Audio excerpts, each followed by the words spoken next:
ሰላም ቤተሰቦች እንዴት አላችሁ? ዛሬ በቀጣይ ቪዲዮ ተመልሰናል ማለት ነው። የቀ ቤተሰቦችን እናያለን። ፊደሎችን ካየን በኋላ ደግሞ በቀ ቤተሰቦች ወይም በቀ የሚጀምሩ ፊደላትን የተመሰረቱ ቃላቶች አሉ።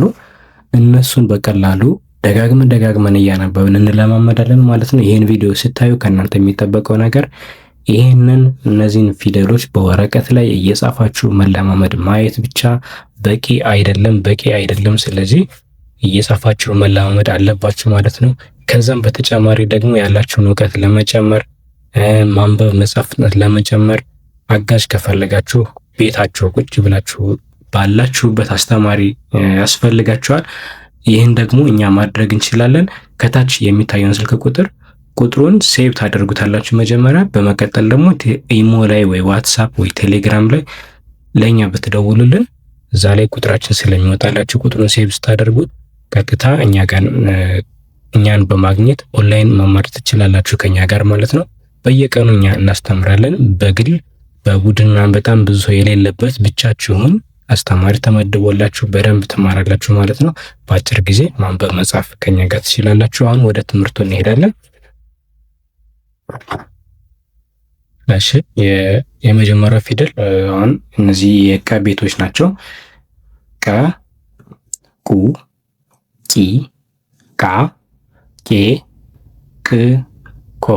ስለዚህ ይሄ በእንግሊዘኛው ቀ ማለት ኪው ኢ፣ ቁ ኪው ዩ፣ ቂ ኪው አይ፣ ቃ ኪው ኤ፣ ቄ ኪው አይ ኢ፣ ቅ ኪው ብቻ፣ ቆ ኪው ኦ። በተጨማሪ ደግሞ ይሄንን ማን ብላችሁ ልታገኙ ትችላላችሁ። አንዳንድ ጊዜ ቀ ለማለት ኬ እና ኢ ልታገኙ ትችላላችሁ ማለት ቀ ኬ ኢ፣ ቁ ኬ ዩ፣ ቂ ኬ አይ፣ ቃ ኬ ኤ፣ ኬ አይ ኢ፣ ቅ ኬ ብቻ፣ ቆ ኬ ኦ። ስለዚህ አንዳንድ ቦታዎች በታችኛው በሁለተኛው ተጽፎ ልታገኙ ትችላላችሁ። ነገር ግን ያው ሰው በዚህ ስለሚጽፍ ሰው የጻፈላችሁ ለማንበብ ይጠቅማቸዋል። ግን ትክክለኛው ይሄ ነው መሆን ያለበት ማለት ነው። በተመሳሳይ ይሄ ከተብሎ ተጽፎ ስለምታገኙት ማለት ነው። ሁለቱንም ለልዩነቱን ለመረዳት ያዙትና እናንተ ደግሞ ትክክለኛ በዚህ ትጽፋላችሁ።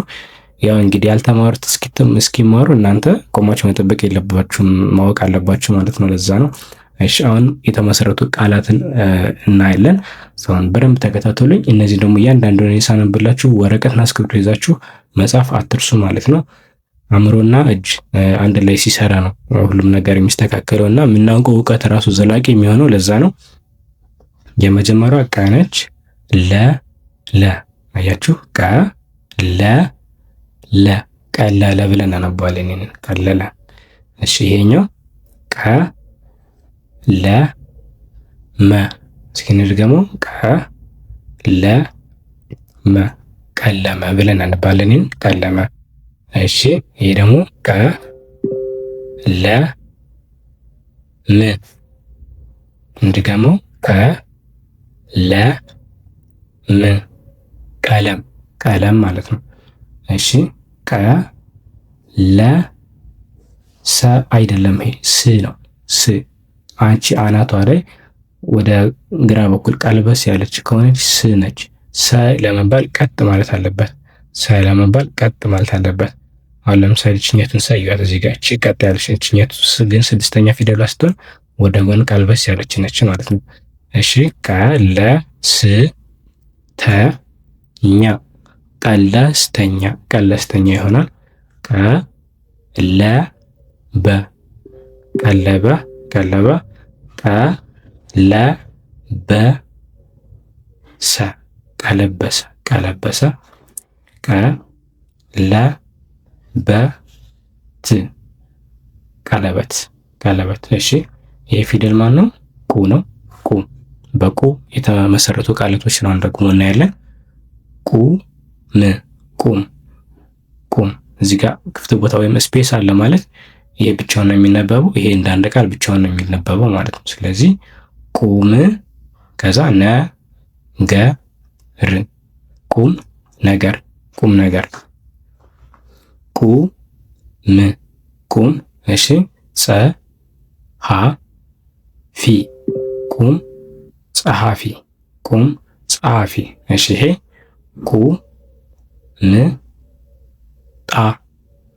ቁምጣ ቁምጣ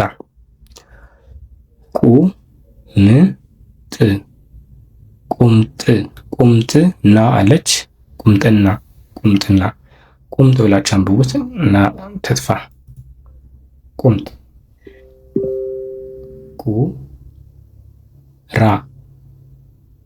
ቁራ ቁራ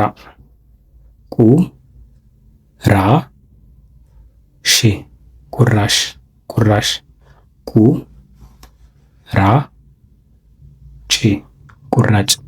ቁራጭ እሺ ይሄ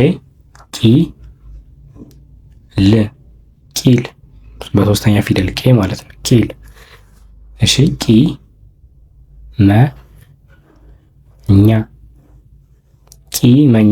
ቂመኛ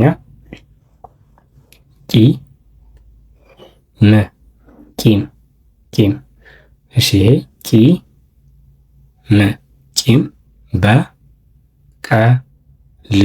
ቂም በቀል እቺ ደግሞ እስኪ እናንተ አንብቧትና ኮመንት ላይ ጻፉልኝ።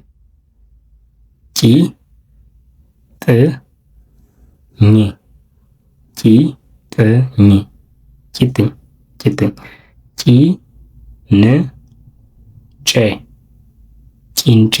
ቂንጬ ወደ አራተኛ ፊደሎች እንሄዳለን ማለት ነው። ወደ አራተኛ ፊደሎች ላይ ደርሰናል። አሁን የምንሄድ ቃል ገባ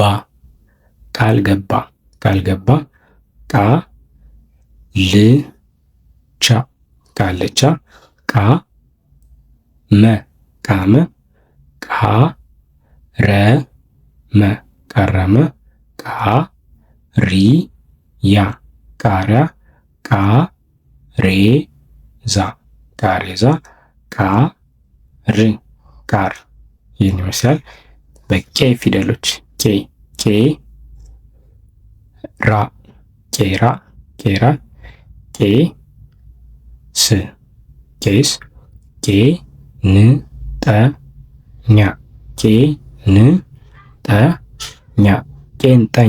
ቄንጠኛ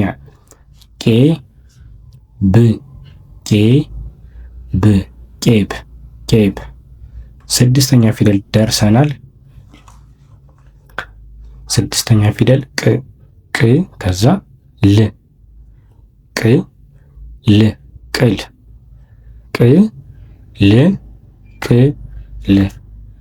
ይሄ ደግሞ ቅልቅል ማለት ነው። ቅልቅል እሺ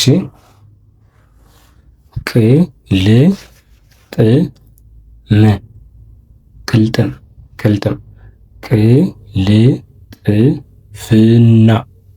ቅልጥፍና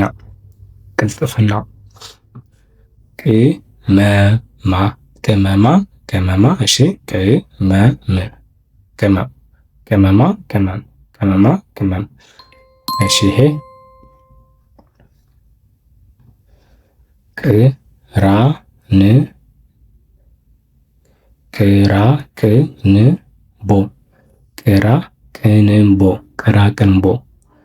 ቅራቅንቦ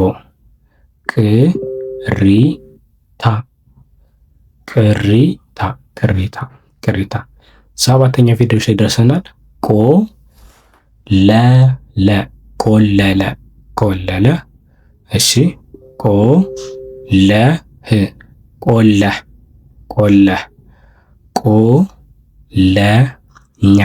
ቆለኛ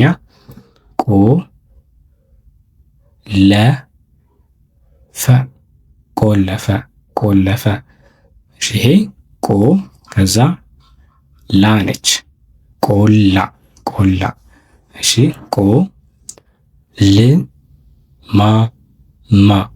ቆልማማ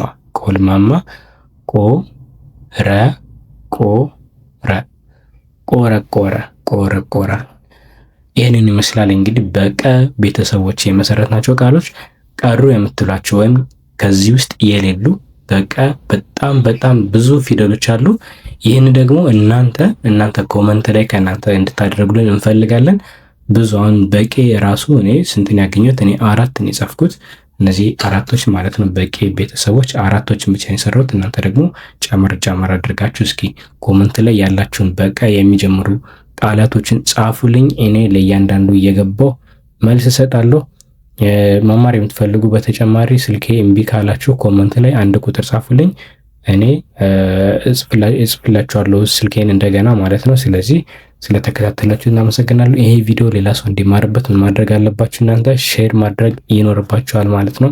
የምወዳችሁ የማከብራችሁ ፋሚሊዎች ሰላም ሆኑልኝ።